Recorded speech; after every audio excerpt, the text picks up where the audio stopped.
US ने Iran के ports का नेवल ब्लॉकेट शुरू कर दिया है। साथ ही यूएस नेवी ने सी माइंस क्लियर करने की तैयारी भी शुरू कर दी है।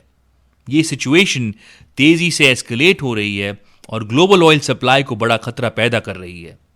13 अप्रैल से यूएस नेवी ईरानियन पोर्ट से आने जाने वाली शिप्स को रोक रही है। सेंटकॉम के मुताबिक ये ब्लॉकेट सिर्फ ईरानियन ट्रैफिक को टारगेट करता है। Non Iranian ships straight of Hormuz से गुजर सकते हैं। यूएस नेवी के 2 डिस्ट्रॉयर्स यूएसएस फ्रैंकी पीटरसन और USS Michael Murphy already straight में हैं और माइंस क्लियर करने का ऑपरेशन चल रहा है। ईरान ने इसको अपने टेरिटोरियल वाटर्स में इंटरफेरेंस माना है और स्ट्रांग वार्निंग दी है। पिछले कुछ हफ्तों से ईरान ने हॉर्मुज में रिस्ट्रिक्शंस लगा रखे थे, सी माइंस बिछाए थे और कुछ शिप से हैवी टोल टैक्स मांगा था। इससे ग्लोबल शिपिंग अफेक्ट हुई, जिसमें इंडियन वेसल्स पर भी अटैक हुए थे। और इस टेंशन को सुलझाने के लिए इस्लामाबाद पीस टॉक्स हुए। 12 अप्रैल को 21 घंटे की मीटिंग के बाद टॉक्स फेल हो गए। यूएस चाहता था कि ईरान अपना न्यूक्लियर एनरिचमेंट प्रोग्राम तुरंत बंद करे और ईरान का कहना था कि पहले यूएस सारे सैंक्शंस हटाए और मिडिल ईस्ट से अपनी नेवी पीछे ले। लेकिन टॉक्स का सबसे बड़ा प्रॉब्लम यह था कि गल्फ कंट्रीज जैसे सऊदी अरेबिया, यूएई और कुवैत को इसमें प्रॉपर्ली इंक्लूड नहीं किया गया। ईरान ने कहा, जब तक यूएस की मिलिट्री बेसिस गल्फ में हैं, हम कोई डील नहीं कर सकते। रिजल्ट, टॉक्स कोलैप्स हो गए। US vice president JD Vance ने प्रेस कॉन्फ्रेंस में क्लियरली बोला, ball is now in Iran's court, मतलब अब बात नहीं, एक्शन होगा। और वही एक्शन आज हम ब्लॉकेट के रूप में देख रहे हैं।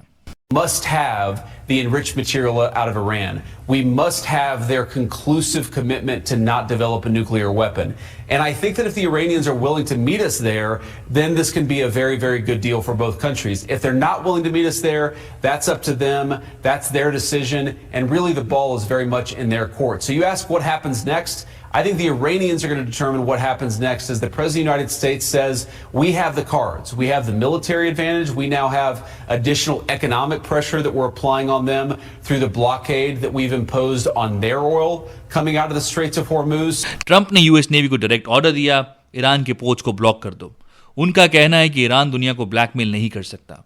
We can't let a country blackmail or extort the world. इस ब्लॉकेज से ईरान का ऑयल एक्सपोर्ट और इंपोर्ट दोनों रुक जाएंगे। ईरान के रेवोल्यूशनरी गार्ड यानी आईआरजीसी ने वार्निंग दी है, अगर एक भी यूएस वॉरशिप उनके टेरिटोरियल वाटर्स में आया तो फुल स्केल वॉर शुरू हो जाएगा। कई इंटरनेशनल ऑब्जर्वर्स इस सिचुएशन को डेंजरस एस्केलेशन कह रहे हैं। और इस सब के बीच डोनाल्ड ट्रंप ने ट्रूथ सोशल पर एक एआई जनरेटेड फोटो पोस्ट कर दिया। इसमें ट्रंप जीसस क्राइस्ट की तरह दिख रहे थे, लोगों को हाथ रखकर हील करते हुए। पोस्ट वायरल होने के बाद बहुत बड़ा बैकलैश हुआ। कई कंजर्वेटिव क्रिश्चियंस ने इसे ब्लास्फेमी यानी इश्क निंदा कहा। प्रेशर बढ़ने पर ट्रंप ने फोटो डिलीट कर दी और सफाई दी कि वो डॉक्टर या रेड क्रॉस वर्कर जैसा दिखना चाहते थे। Well, it wasn't depicted. It was me. I did post it, and I thought it was me as a doctor, and had to do with Red Cross as a Red Cross worker there, which we support. And only the fake news could come up with that one. So I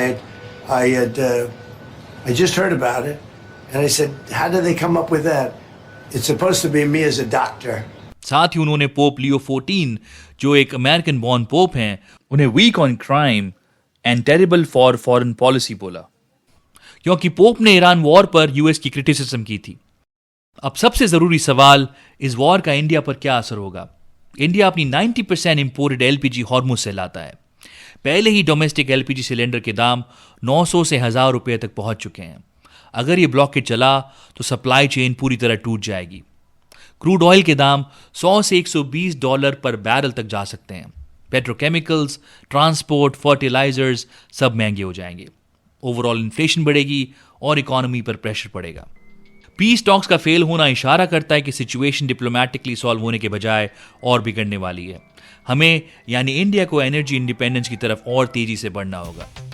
तो आपको क्या लगता है, क्या Trump का ये blockage सही है या ईरान को इसका करारा जवाब देना चाहिए? कमेंट में अपनी राय जरूर दें। मिलते हैं नेक्स्ट वीडियो में। जय हिंद।